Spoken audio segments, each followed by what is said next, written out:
Good morning. Welcome back to another episode of Stand on Guard. This is David. I'm in nobody's pocket. Krayden coming at you again, broadcasting live from Ottawa. When we come back, who's gunning for Pierre Poilievre and what are they up to? We'll be back in mere moments. The Prime Minister lied and his minions continue to lie.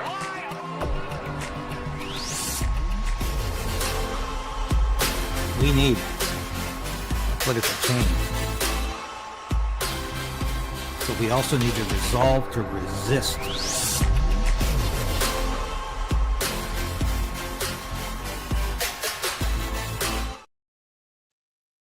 Yes, please like the station, share it with your friends and family. We're being completely sidelined, or however you want to describe it in terms of opening up this broadcast to new viewers. I'm leaving it up to you. YouTube won't do it. YouTube will not advertise the station, will not promote the station. So please subscribe, give us a thumbs up, and help us in any way you can. It's much appreciated. I think we're doing a good job here as well as we can. Now, why am I talking about Pierre Poilievre leadership right now? Because, well, once again, the CBC and others are suggesting that there's a problem. The CBC has been on the anti-Poilievre bandwagon ever since he lost the election and lost his seat in the PN. But it's worse than that now. And I want to get to this post from Eva Chipiuk, my lawyer friend from Alberta, who, of course, made a name for herself when she represented the Freedom Convoy during the public inquiry into the Emergencies Act. She really, really embarrassed Justin Trudeau. It was a great moment in Canadian history. I always tell Eva that. Got to have her on the show again to talk about issues. But I'll be reading from that post in a second. But I want to remind you, it's ironic that now we have conservative insiders. And here we are. This is Brian Lilley, who is, of course, very supportive generally of Pierre Poilievre and the Conservative Party of Canada, and especially the Progressive Conservative Party of Ontario. But he's suggesting there's murmuring, grumbling going on amongst conservative rank and file.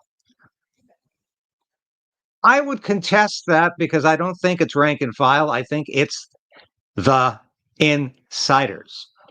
And if anybody should be going, it's the insiders who I think sabotaged Poilievre and his campaign in this federal election. I think they had left Poilievre alone to talk about what he talked about the other day in Drumheller. Listen to this again. I played this yesterday. I think it's worth hearing again. You told me offline that these drones actually deliver the contraband right to the prisoner's window sometimes. We've had some settings where depending on the infrastructure of the window, they make almost little funnels out of sheets or other material, and then the drone will come right in, drop it in the funnel, and right into the cell window it goes. There's a funnel. They build it. Well, like I said, they're a creative group. They build it out of all kinds of. So they got a funnel. They stick the funnel out the window, yep. And the drone. Okay, so once again, that's probably not the clip I wanted, but I think I have it here. This is what Poilievre said at the Calgary Stampede, when he delivered his keynote. Mark Carney wants a full government takeover of our economy. He wants more control over your life, so elites and insiders like him control and profit from everything. We conservatives, by contrast, we believe in freedom. We want you to have the ability to control your own destiny and make your own course. We believe in freedom of enterprise, freedom of speech, thought, religion, expression, and more. We want government that minds its own business and leaves people to be free to decide for themselves.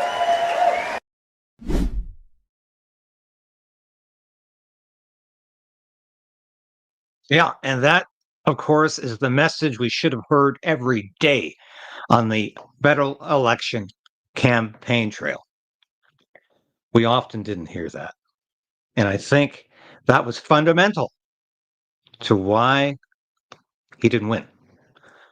Now, he's talking like that again, but he needs to talk about like that, not just in Alberta, where he knows that message resonates with a huge amount of his audience. He needs to talk like that in Ontario. So let me ask you this before we get into the gunning, the attacks that are going on against Poilievre, precisely when he seems to be rediscovering what he is all about. Who would you rather see lead the Conservative Party of Canada? Who would you think could do a better job? Doug Ford? It's going to move to the left. Jason Kenney? Mr. Mandate King from Alberta? Who really, I think, believes he's destined to be Prime Minister, and it would be the first one to toss his Stetson in the race as soon as he thought there was a chance. But let's listen to what CBC's been up to for the past little while. Pierre Poilievre has 7 months to convince Conservatives he should stay on as party leader, as sources tell CBC News that Poilievre will face a mandatory leadership review at the party's national convention in January. In the meantime, Poilievre appears to be taking stock of his election loss. And according to reporting in the Hill Times, Poilievre is reaching out to unsuccessful Conservative candidates for feedback. And those Conservatives described it as Poilievre doing a post-mortem himself. That's the next topic for the Power Panel with Lisa Raitt, Brad Levine, Vandana Cotter, and Rob Russo. So that's when it started. And here's a little bit more from CTV yesterday. Different a political dynamic do you think it might be for Pierre Poilievre post-election? Well, yeah. I mean, there's a little more on the line now for him. I think that he was on a bit of a glad-handing tour last year, and the Conservatives seemed to be doing well. Everything seemed okay, not so much now, and his popularity has gone down significantly. He's having real problems getting purchased without having that seat in the House. I think he's scrambling for his political career, and that makes the Stampede a very important, even though he's got Alberta in the bag, the Stampede is a big national event, and it's very, very important that he starts forging a new or slightly changed identity out of these kinds of appearances.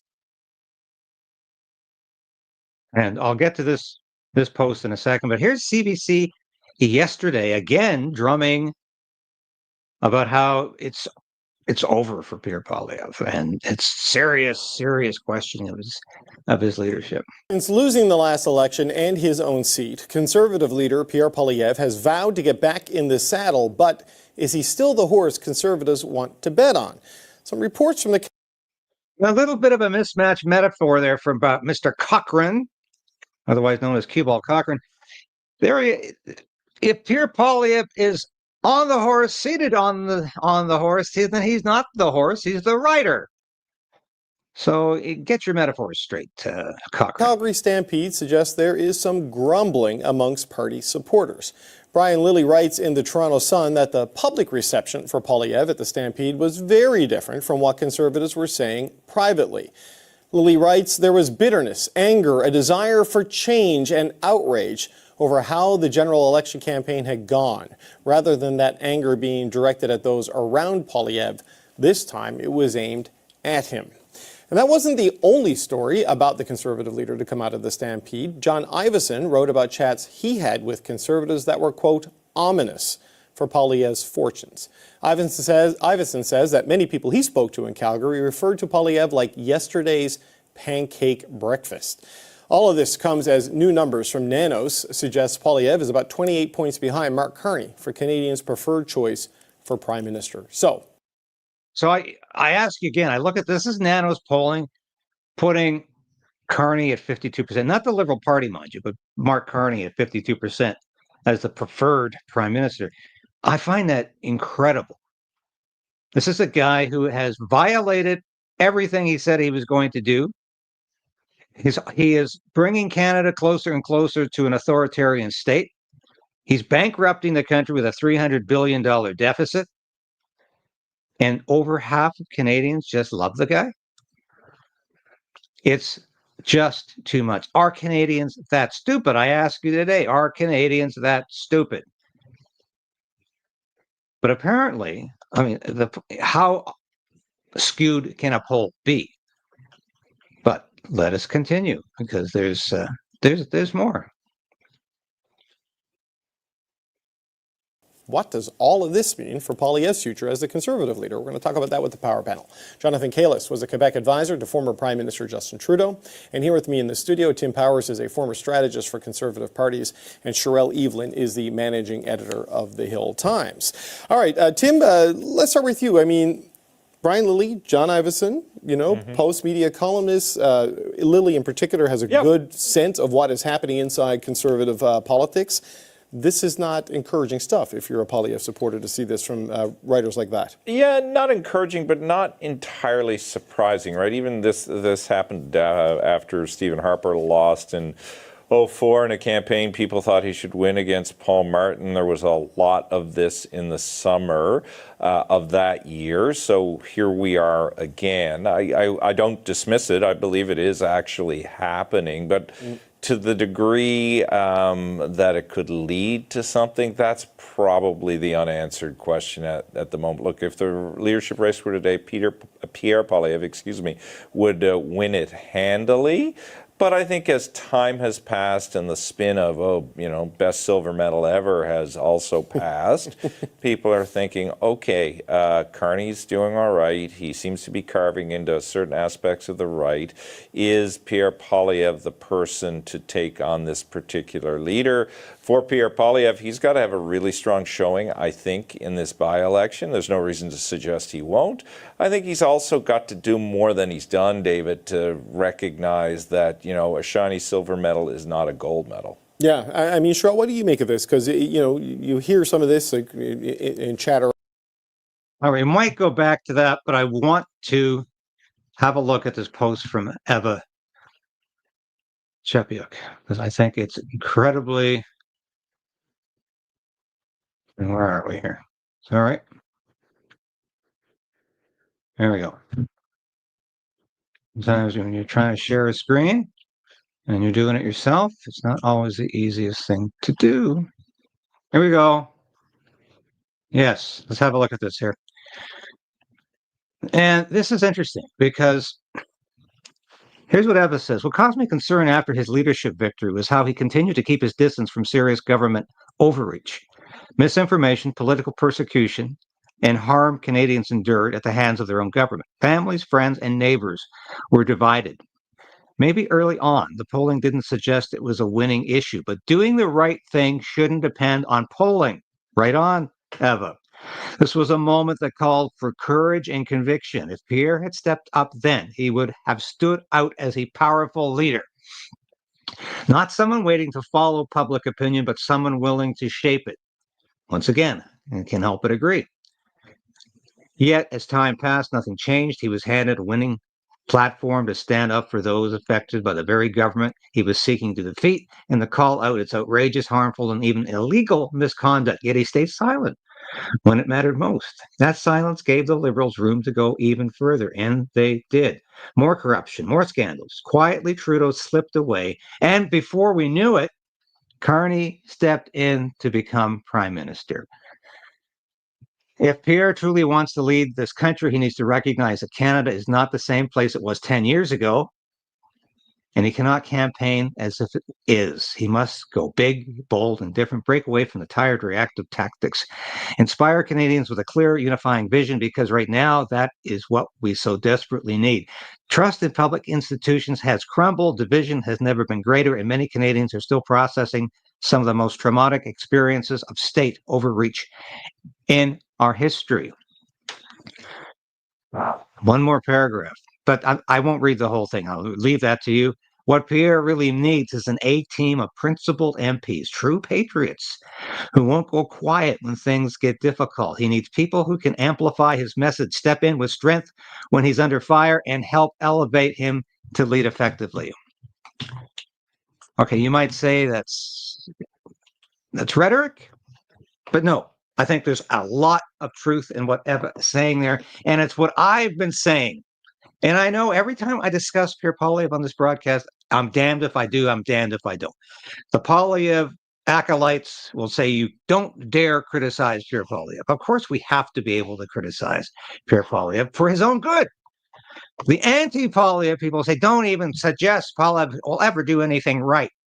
And don't ever suggest a conservative party is capable of being truly conservative. So we've got this cleavage in the viewership, and it's always a fight. But nonetheless, it is what it is, and we have to deal with the reality of the political situation and the political environment that we are experiencing right now in Canada. And I can't overemphasize that everything I just read is entirely true. So where does that put us in terms of Pierre Poilievre's leadership? Well, I think if it's any indication, he seems to be wanting to talk again like a principled conservative. I was not impressed with what he was doing during that 3 weeks of the House of Commons, where he did a lot of videos. Some of them were very bizarre. I commented on that, say, stop doing the Mayor Tommy Shanks of Mellonville impersonation. It really isn't doing you any good. And stop supporting bills that are detrimental to Canada. And of course, in the past, when Poilievre said nothing about the conviction of Freedom Convoy participants, call them participants, Tamara Leach and Chris Barber, he said nothing about that. And like Eva says, he has really gone out of his way at times not to talk about the issues that his communications people don't want him to talk about. But if anybody should be going out the door, it's his former campaign manager, and it's the communications people who have done an utterly horrible job at times. And Jenny Byrne should leave as an insider in this party. She should not ever run another campaign, and she should not have the influence she's had. And caucus MPs made that quite clear about 6 weeks ago. Pierre Poilievre did not even comment on it, and clearly is not prepared to remove her from a position of power. Well, that's his right, but I think it's a mistake. And I think the longer he looks like he's beholden to party insiders who don't necessarily share his same brand of conservatism, the worse it's going to be for him in the short term and the long term. And let's listen to just a few more comments from these folks here, and then I'll move on to something which is actually, I think, quite encouraging. Different a political dynamic. Do you think? Oh, all right. That's not what we want. You know, when someone like Lily and someone like Iveson write this, they are plugged into that world. It gives it a bit more weight, I think. Yeah, it does. Of course, there's still going to be the detractors and the people who say, well, regardless of, the breadth of the rest of their work, they're going to say that these are now liberal partisans just out to hurt Poilievre in any way, shape, or form. But the fact that they are out there, they are speaking to people on the ground, and they are being told this, and and everybody's kind of being told this, that people are having these conversations about, what type of leadership Pierre Poilievre needs to have going forward. What does the team around him need to look like? I think one of the really interesting things that came out of this reporting. I'm just going to move to the last individual here. But people are also, as we've seen in a number of polls, optimistic that he's going in the right direction, that he has a plan. And, so they're giving him a chance. The honeymoon doesn't last forever. But Poilievre's real weapon, his magic sauce that he was using for the last 2.5 years, was that people were growing tired of Justin Trudeau, and he was able to weaponize it super well. He was very effective. He had question period. He used that every day. Those clips were great. He would have these, these vignettes, these little ads, these little videos of 3-4 minutes. He was on message. He was consistent. It was working. Now that no one is angry at Mark Carney, no one is focused on Mark Carney. His approval is very high. Again, that won't last forever. Also, a lot of what's going on right now is not necessarily in Mark Carney's control, especially as it relates to Donald Trump. But for the moment, people are, there was never a love affair with Pierre Poilievre. So why, if people are happy with Mark Carney, would they do anything but put Pierre Poilievre to the side? And he's going to have to fight to find a new reason for Canadians to sort of see him as an answer.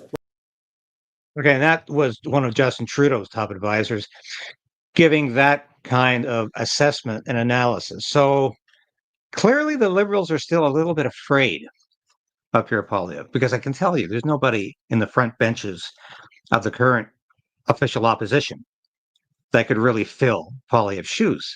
I'm not saying that because Poilievre's a perfect leader, but I'm saying Andrew Scheer is not going to come back for the second time.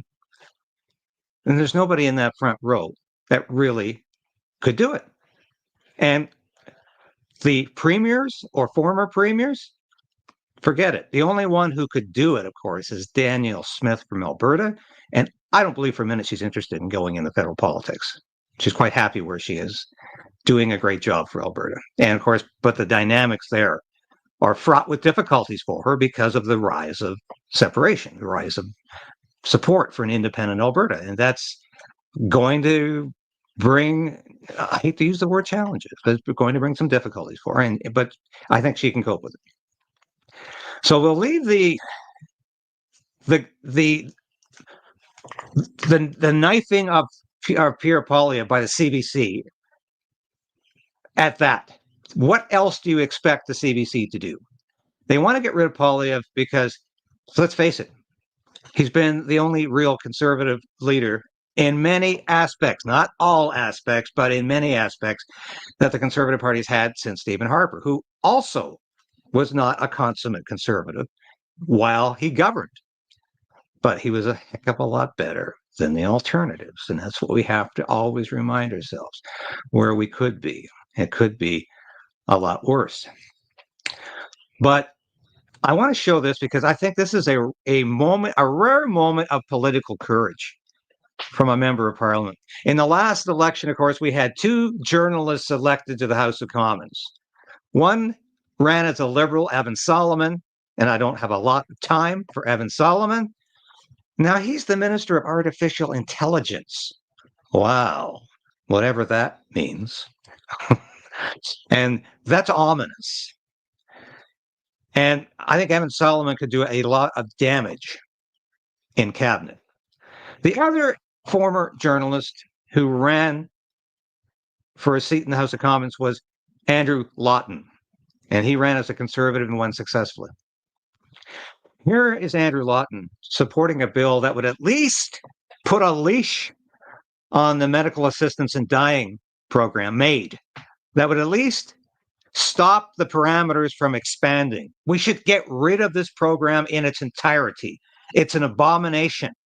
It's hellish. It's horrendous. It's sick. We need to get rid of this program. However, Andrew Lawton talks about why at least it shouldn't be expanded to include the mentally ill, because mentally ill, that could include you someday. It could include me. It could include anybody who's got any sort of battle with addiction, with mental health issues at all, depression. You could all be eligible for MAID if this program is expanded, and the Liberals want to expand it. But here's Andrew Lawton talking about his own personal life. And I commend him for his courage in being so frank and forthright. 218, the Right to Recover Act will save lives. My name is Andrew Lawton. I'm the Member of Parliament for Elgin, St. Thomas, London South in Ontario, and I am also a suicide survivor. 15 years ago, I very nearly succeeded in ending my life to suicide. I had an intentional overdose and was in the hospital on life support and in a coma for several weeks. This was the culmination of what had been a years-long battle with mental illness, and one that I very nearly lost. Now, I want to share a few things that are important for context here, in that suicide is something that if someone is inclined to do it and they share this with a medical practitioner, it activates a responsibility, a legal and ethical responsibility to treat that person. One of the gravest issues with the laws that are set to go into effect in 2027 is the lack of differentiation between someone with suicidal ideation who needs to be stopped and supported versus someone who walks into a medical office and seeks MAID as a service because of their mental illness. And that is one of the most important things that needs to be addressed in this. At the end of the day, people who went through what I went through 15 years ago believe that their life cannot get better. They believe that there is no hope, that there's no chance of happiness, no chance of success. I never would have believed at my lowest point in 2010 that I could be standing here today as a member of parliament, as a husband, as someone that has a life that I'm so happy with. And all of that was only possible because I was given the support and care that I needed to go through what I did and come out the other side. The message that I share with anyone who's struggling with mental illness is that I got better. And no matter how difficult and how painful it is to be living with mental illness, to be living with the desire in some cases to end your life, there is hope. And it's incumbent upon all of us as a society, as a community, the healthcare field, the government, to keep hope alive, to ensure that patients, that people struggling have a right to recover. And that's what this bill does. And as Tamara mentioned, I am not convinced that I would be here today if MAID were available 15 years ago for people with mental illness. And the reason I share that is because I was very rational and logical.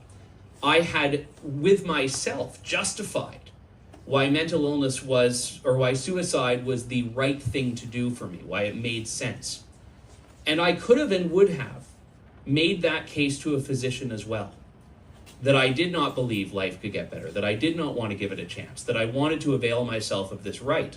When we license the usage of MAID for people with mental illness, we are actually giving credence to the idea that hopelessness is permissible and that hopelessness is what we should be embodying when it's the opposite.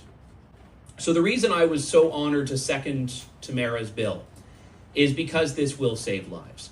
We have a near consensus among so many different groups and stakeholders, people connected to communities that see disproportionate suicides in their communities, of people representing the healthcare fields, medical ethics, all of whom are saying that this is not a road that we should go down as a country. And once again, I commend Andrew Lawton for his courage in saying that. That's not an easy confession to make, especially for a politician. And I hope this bill succeeds. It doesn't go far enough.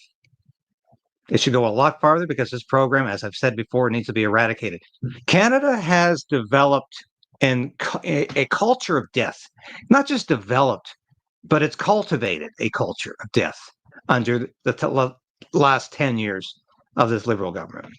We have one of the highest abortion rates in the world per capita. We have one of the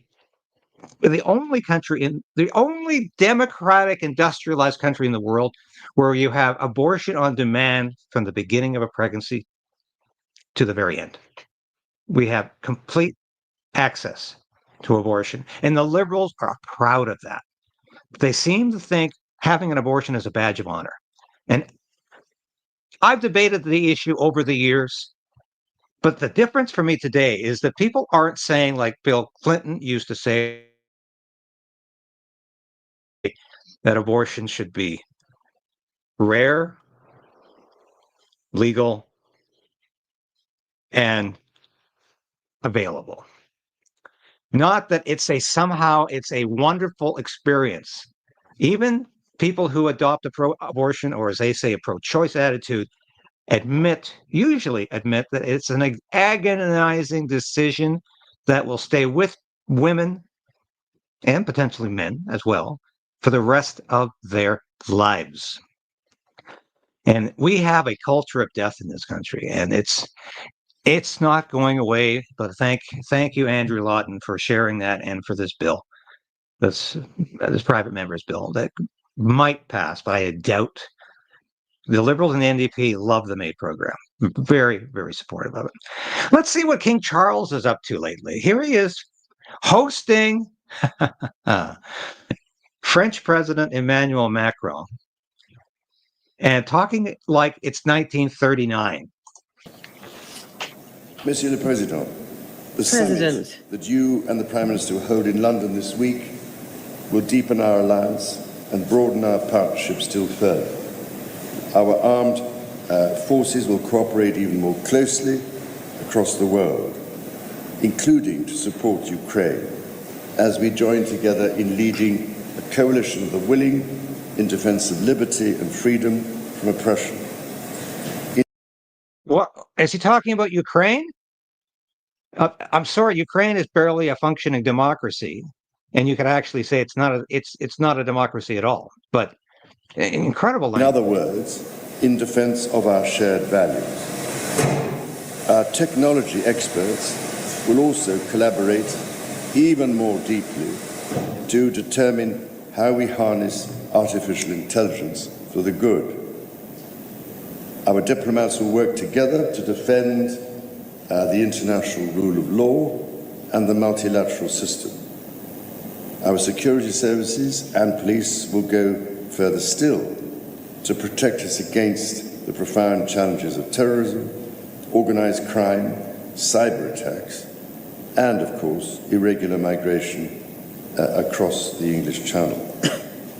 And our businesses will innovate together, generating growth, trade, and investment for our economies and across the world. And crucially, our conservationists, our governments, and our private sectors will work as one to tackle deforestation, protect nature, and preserve our oceans, issues for which you and I share a particular concern, Monsieur le Président. So you trust these clowns just to look after artificial intelligence? It's ironic they talk about harnessing AI. Our AI is harnessing us. This is the real danger of artificial intelligence. So we are going to be replaced. This is the first technology in the history of mankind that actually could replace mankind. This is not about enhancing our lifestyle, about enhancing our ability or our productivity. This is potentially about creating a technology that could replace us. And think about the dystopic nightmare that could result in countries like Canada and the US when artificial intelligence reigns supreme. We came very close to a bill, that big, beautiful bill from Donald Trump, contained a toxic pill, contained many toxic pills, but one of them was that there would be a 10-year moratorium on regulation of artificial intelligence. That is a recipe for disaster. You will notice in Canada that there is no regulation of AI. And you will notice that it's potentially going to be not transformative, because that sounds too positive, but catastrophic in terms of our rights and our ability to be not just free citizens, but to work, to be able to earn a living. Because what Mark Carney, the guy with 52% support in this country, is envisioning is an authoritarian state where he makes the decisions in the back room. This is what Bill C-5 is all about. Where he opens your mail, where he freezes your bank accounts, where he tells you you can't spend X number of dollars in cash. You've got and we're going to have a digital currency. That's what Bill C-2 is all about. And Mark Carney's vision for Canada is truly frightening. And AI will play a large part of that. Why do you think he appointed the first minister of artificial intelligence? Yeah, and someone like Evan Solomon, too. Why do you think he did that? But let's remember what Mark Carney's all about. Not a word, by the way, from anybody in Ottawa about the outrageous declaration from the Department of Justice in the United States that the Epstein file doesn't exist, that there's going to be no more investigation, no more charges, and somehow, Ghislaine Maxwell was guilty even though nobody else was. And a lot of people are upset about this, but did you hear a murmur of discontent? Did you hear any questioning from Canadian politicians about this? Pierre Poilievre never mentioned it. No, Mark Carney is not mentioning it. And maybe this is why Mark Carney doesn't want to talk about it. Carney. This is his wife, Diana Carney. And this is Ghislaine Maxwell. the recruiter for notorious pedophile Jeffrey Epstein's global child sex trafficking ring. Carney says he knew nothing of their crimes when he spoke to her at this party. But is that true?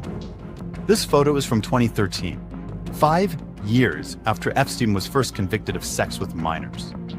It was taken at the estate of Tanya Waltherwick, a British aristocrat who happens to be the one and only sister of Diana Carney. Tanya is known to be a close personal friend of Maxwell since high school. When Maxwell's father was arrested for his own crimes many decades ago, the Daily Mail reported that it was Tanya who she went to go cry to. And Jeffrey Epstein himself had 7 different numbers under Diana Carney's sister's name in his infamous little black book, 2 of which are for someone named Diana. Was Mark Carney really unaware of who Maxwell was? Or did he just not care? Who is Mark Carney? Yeah, thank you to Canada Proud for that. Excellent little reminder. And the demand, who is Mark Carney? We've been talking about Mark Carney ever since he appeared back on the national stage in February, and announced that he was going to run for the Liberal leadership. And we've done a lot of deep dives into his connections to China, his globalist connections, how he envisions the future looking. But have a look at this video, because this demonstrates that the FBI is full of shit when it says there's no way it can do any further investigation. It's all about I can't say that word. PORN films of children. It's all about that is all this is about, and they can't show that, obviously, but that's all it is. Just a huge trove of these kinds of explicit films in Jeffrey Epstein's file. There's nothing else there to see. No, it's got nothing to do with people or high-profile politicians visiting Epstein Island. We have the manifest from the flights. Why were they going to the island if not to engage in this kind of activity? Why wouldn't they just go to another Caribbean island? But here's the secret to unlocking this. And if the Justice Department in the U.S. wants some information, they should be watching this video. That's extremely interesting. So there's a route the FBI, the Justice Department in the United States could be taking to further investigate this. They've chosen not to for a variety of reasons. A lot of people have pointed out to me this week that if Donald Trump is implicated in this, why wouldn't Joe Biden have revealed that? I really believe the issue here is security.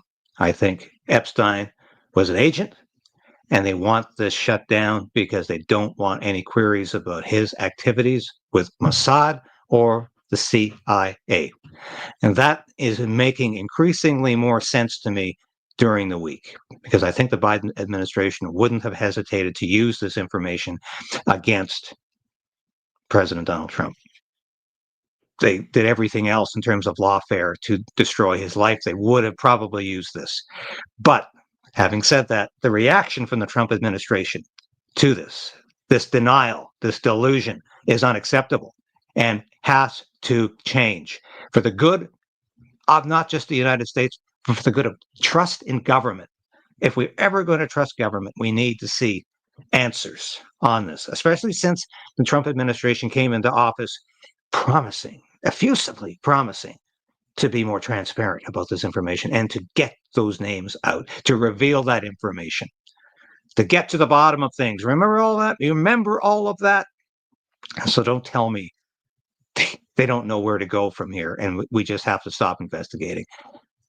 To me, that means Jeffrey Epstein was the only one guilty in all of this, because what is Ghislaine Maxwell doing in jail then, if there is no other activity going on?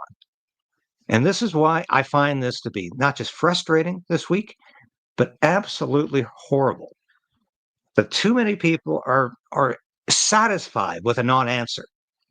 And we've got to keep asking questions, and we have to keep fighting back.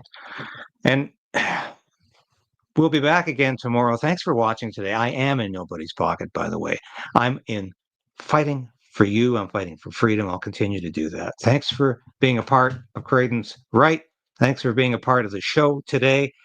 This has been David Krayden, and I have been broadcasting to you live, as I always do, from Ottawa. God bless. Godspeed to all of you watching, and we'll be back again tomorrow.